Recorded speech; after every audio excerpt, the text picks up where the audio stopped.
शाम में जो पाठ परमेश्वर ने मुझे और आपको मनन करने के लिए दिया है, वो पाठ मुझे और आपको आज की शाम में मिलेगा भजन संहिता की पुस्तक उसका 15 अध्याय साम चैप्टर 15 एंड वर्स 2 and 3।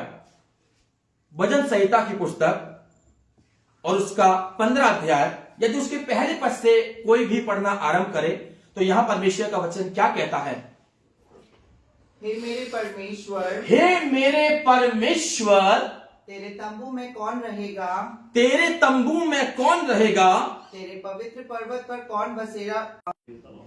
उसने एक क्वेश्चन प्रार्थना के द्वारा परमेश्वर से किया, प्रभु तू मुझे बता कि तेरे तंबू में कौन रहेगा।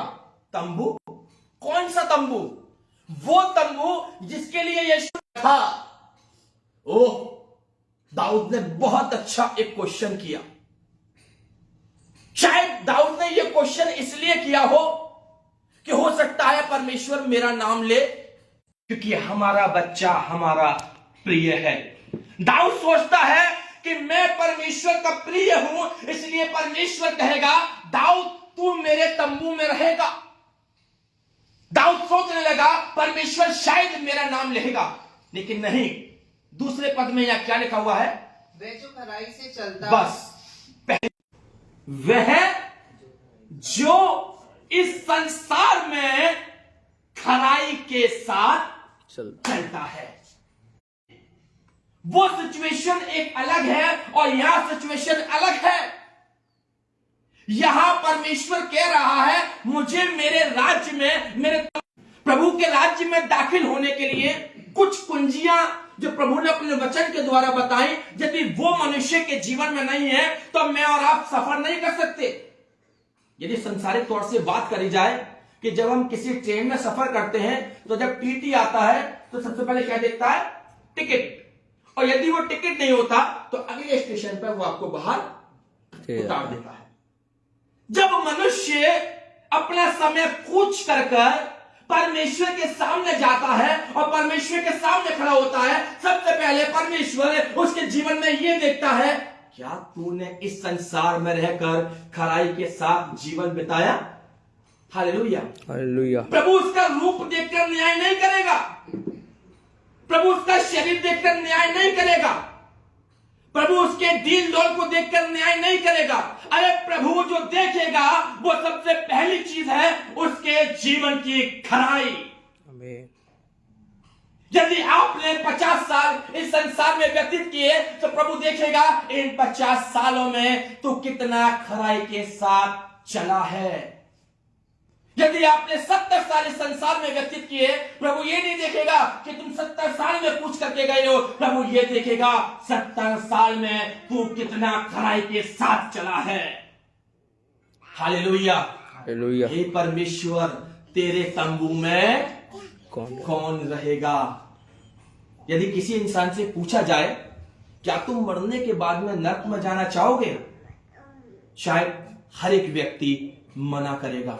लेकिन यदि उससे दूसरा सवाल पूछा जाए तुम्हारी उम्र कितनी है? 40 साल। 40 साल में तुम कितना खराई के साथ चले हो, तो शायद उसका जवाब वो नहीं दे पाएगा।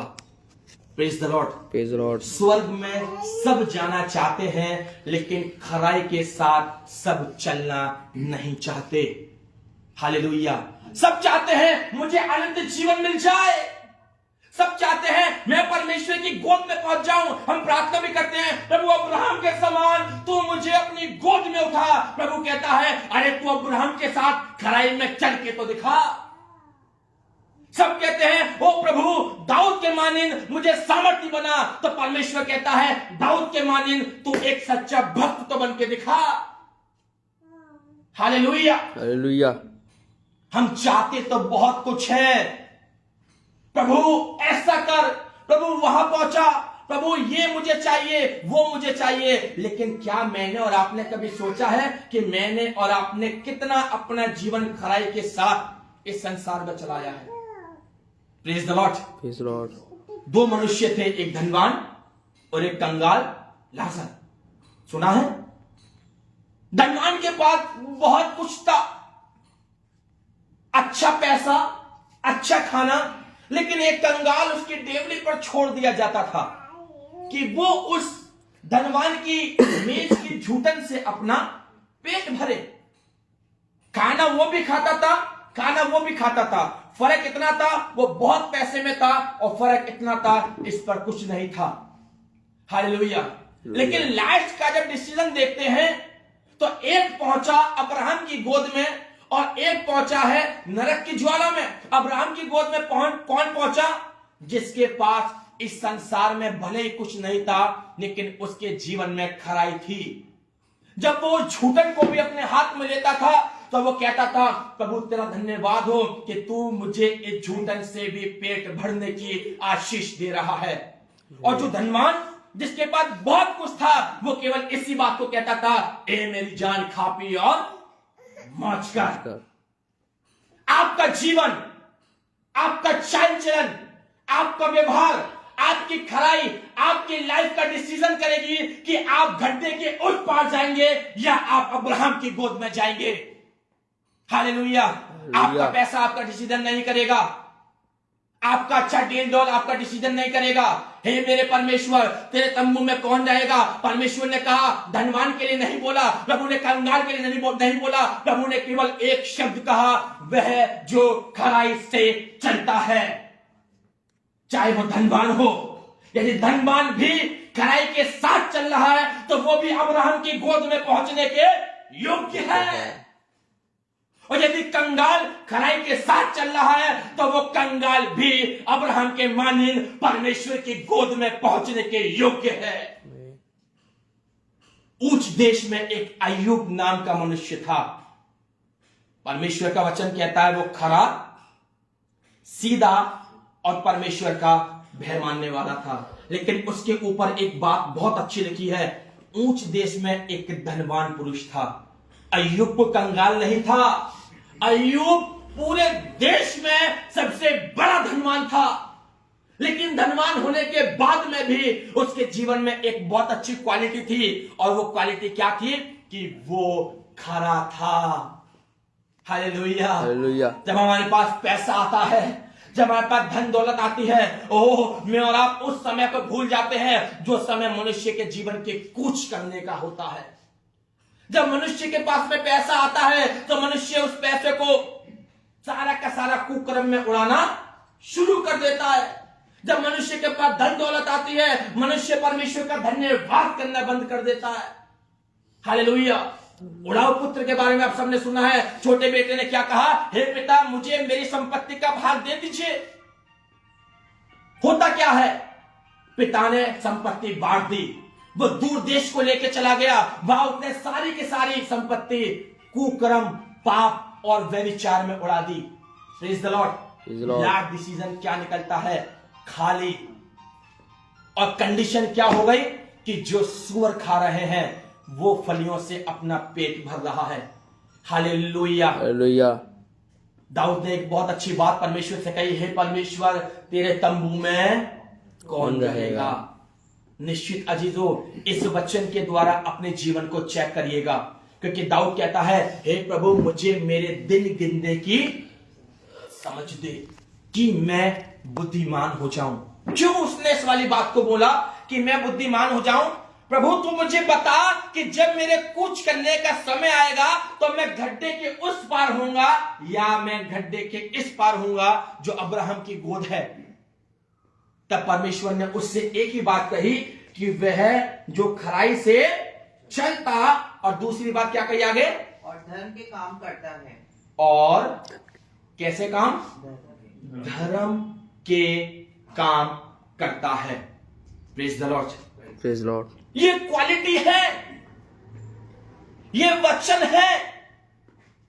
हर कोई परमेश्वर के राज्य में दाखिल नहीं होगा, हर किसी के लिए परमेश्वर का दरवाजा नहीं खुला है। यहां साफ लिखा हुआ है, वह जो खराई से चलता, और दूसरी बात लिखी है, और धर्म के काम करता है। धर्म क्या, धार्मिकता क्या? प्रभु का वचन कहता है जो परमेश्वर का भय मानता है। हालेलुया। हालेलुया। ये मेरा और आपका धर्म है। परमेश्वर का वचन कहता है प्रभु का भय मान, उसके मार्गों पर चल। Praise the Lord. Praise the Lord. तब तू उस अनंत जीवन को देखने पाएगा, उस जगह को देखने पाएगा जो प्रभु ने तेरे लिए ठहराई है। कोई भी व्यक्ति ऐसा नहीं है जो अमृत घुट्टी पी के आया हो और जो कभी मौत को ना देखे।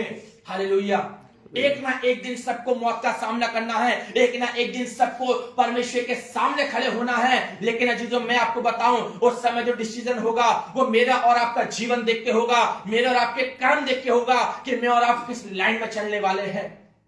क्या मैंने और आपने धार्मिकता के साथ में इस संसार में रहते हुए अपना जीवन बिताया है, या मैंने और आपने खराई के साथ में इस संसार में जीवन बिताया है? यदि मैंने और आपने खराई के साथ अपना जीवन बिताया है, यदि मैंने और आपने धर्म के साथ अपना जीवन बिताया है, तो हाँ, परमेश्वर कहता है कि तू मेरे तंबू में रहने पाएगा। Amen. हालेलुया। तू मेरे तंबू में रहने पाएगा। हे परमेश्वर, तेरे तंबू में कौन रहेगा? दो बातें, वह जो खराई से चलता, और दूसरी बात, वह जो धर्म के काम करता है। हालेलुया। इसमें यह नहीं लिखा कि जो धर्म के काम कर चुका हो, यानी कि पहले धर्म के काम किए हो और दोबारा से पाप में लौट कर आ गया हो, ये नहीं लिखा इसके अंदर। वो कह रहा है जो धर्म के काम करता हो, यानी कि यदि आप कल धर्म के काम किए हैं आपने, तो वो काम आपको आज भी करने हैं। यदि आपने कल का दिन प्रभु के भय में बिताया है, तो आपको आज भी प्रभु के भय में ही चलना है, और आने वाला कल भी आपका प्रभु के भय में ही होना चाहिए। Praise the Lord. Praise the Lord. वो व्यक्ति परमेश्वर के राज्य में दाखिल नहीं होगा जो एक दिन तो बड़ी पवित्रता, सच्चाई और ईमानदारी के साथ चला, कल दोबारा से लौटकर उस सुअर के मानंद बन गया, जिसे नहलाया धुलाया और बाद में वो दोबारा कीचड़ में जाकर ही बैठ गया। हालेलुया। नहीं, प्रभु का वचन कहता है, एक शब्द लिखा है, वह जो धर्म के काम करता है। इसका मतलब क्या है कि आपको कंटिन्यू, जितना जीवन प्रभु ने आपको दिया है, वो आपका जीवन कंटिन्यू खराई में ही चलना है। जितने दिन प्रभु ने आपको दिए हैं, उतने दिन आपके धार्मिकता के अंदर ही होने चाहिए। हालेलुया। प्रभु ने मनुष्य के जीवन की एक सीमा बांध दी है। सीमा क्या? ये बेटा खराई का गोला है और ये धर्म का गोला है। यदि तू इस गोले के अंदर है तो सुरक्षित है। जिस दिन इस गोले से बाहर चला गया, तू असुरक्षित हो जाएगा। हालेलुया। Hallelujah. शैतान ने क्या किया? क्या कहा परमेश्वर से कि प्रभु मैं अय्यूब को छू नहीं सकता। परमेश्वर ने कहा तू क्यों नहीं छू सकता? तब शैतान कहता है कि हे खुदा, तूने तो उसके चारों तरफ एक बाड़ा बांध रखा है। Hallelujah. हालेलुया। जब तक प्रभु के लोग उस बाड़े में हैं, उस दायरे में हैं, मैं आपको बताऊं, कोई शैतान, कोई युक्ति, कोई बीमारी, कोई कष्ट उसे छू नहीं सकता। लेकिन जिस दिन मैं और आप उस खराई के बाड़े से बाहर निकल जाएंगे, जिस दिन मैं और आप उस धर्म के बाड़े से बाहर निकल जाएंगे, उस दिन शैतान मुंह फाड़ के खड़ा हुआ है। वो मुझे और आपको ऐसा खा लेगा कि मेरा और आपका पता भी नहीं चलेगा कि मैं और आप कब नरक की ओर बढ़ रहे हैं। इसलिए दाऊद कहता है, हे प्रभु मुझे बता कि तेरे तंबू में कौन रहेगा। तब परमेश्वर ने कहा, मेरे बेटे, वह जो खराई से चलता है और धर्म के काम करता है। हालेलुया। बातें तो इसमें और भी हैं, लेकिन आज आपको केवल दो ही बातें हम बताना चाहते हैं, धर्म के काम और वह जो खराई से चलता है। खराई का मतलब पवित्रता। हालेलुया। खराई का मतलब शुद्धता। Praise the Lord. यदि आपका पड़ोसी तरक्की कर रहा है तो उसकी तरक्की के लिए आपको प्रार्थना करनी है, ना कि ये बात करनी है, ओ कहां से आया। हालेलुया। खराई का मतलब कि यदि आपके रिश्तेदार आपसे और ऊंचाई पे जा रहे हैं, उनको देखकर जलना नहीं है, लेकिन उनके लिए प्रार्थना करनी है, प्रभु इन्हें और बढ़ा ताकि ये और तेरा धन्यवाद कर सके।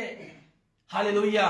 खराई का मतलब ये कि जब मैं और आप सामने किसी चीज को देखें तो देखने के बाद मन में लालच ना आए। हालेलुया। खराई का मतलब ये कि जब मैं और आप इस संसार में चलें तो पाप को ना देखकर परंतु परमेश्वर की ओर देखते रहें और इस बात को याद रखें कि प्रभु मुझे देखता है। हालेलुया।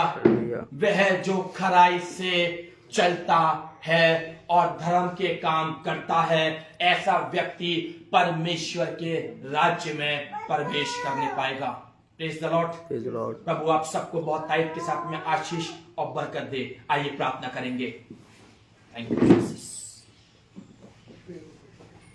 धन्यवाद यीशु आपका, धन्यवाद यीशु आपका। प्रभु यीशु हमें अपने दिन गिनने की समझ दे प्रभु हमें बता कि हमें किस तरीके से तेरे साथ चलना है प्रभु हमारे जीवन को सुधार प्रभु यीशु, क्योंकि खुदावन हमें पता है कि हम जाने या अनजाने में कितने गुनाह कर बैठते हैं प्रभु। लेकिन प्रभु तू हमें बुद्धि दे, तू हमें ज्ञान दे, तू हमें समझ दे कि हम प्रभु तेरे साथ जुड़कर चलने वाले हो सके प्रभु। खुदावन तू हमें खराई के साथ जीवन व्यतीत करने की आशीष दे प्रभु। तू हमें पवित्रता के साथ चलने की आशीष दे प्रभु, ताकि हम खुदावन तेरे राज्य में प्रवेश करने के योग्य ठहरें। एक बार फिर से प्रभु प्रार्थना करते हैं प्रभु इस परिवार के मुखिया के लिए प्रभु, जो खुदावन आज से 40 दिन पहले प्रभु तेरी गोद में पहुंच गए पिता।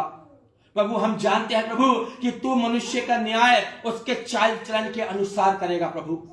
खुदावन यीशु मसीह आज वो आपकी गोद में है प्रभु, और खुदावन उनके जाने से जो इस परिवार में एक खालीपन है प्रभु, उस खालीपन को आप अपनी उपस्थिति के द्वारा परिपूर्ण करें पिता परमेश्वर। और प्रभु आज का वचन हम सबको सिखाए और समझाए और हमें अपने दिन गिनने की समझ दे प्रभु। खुदावन यीशु हमें अपने भय में, अपनी सामर्थ्य में और अपनी पवित्रता में चलने की तू आशीष दे प्रभु। आने वाला नया साल प्रभु, आने वाले नए दिन प्रभु इस परिवार के लिए और यहाँ बैठे हर एक मनुष्य के लिए एक बहुत बड़ी आशीष का वसीला बने प्रभु। सारी बातों में आपको महिमा देते हैं प्रभु। आज का वचन प्रभु यहाँ सुनने वाले हर एक मनुष्य के जीवन के लिए एक बहुत बड़ी आशीष का वसीला बने प्रभु। दया करें, अनुग्रह करें, करुणा करें, मांगते हैं उद्धार करता मसीह यीशु के नाम से, आमीन। आए हमारे बाप जो आसमान पर है, तेरा नाम पवित्र है, तेरी बादशाहत आए, तेरी मर्जी आसमान में पूरी होती है जमीन पर भी हो। हमारे रोज को रोटी बख्श दे, जिस प्रकार से हम अपने कसूरवारों को माफ करते हैं, आप अपने अपराधियों को क्षमा करें, हमारे बारिश में न पड़ने दें, परंतु बुराई से बचा, क्योंकि बादशाह, कुदरत और जलाल हमेशा तेरी है, आमीन।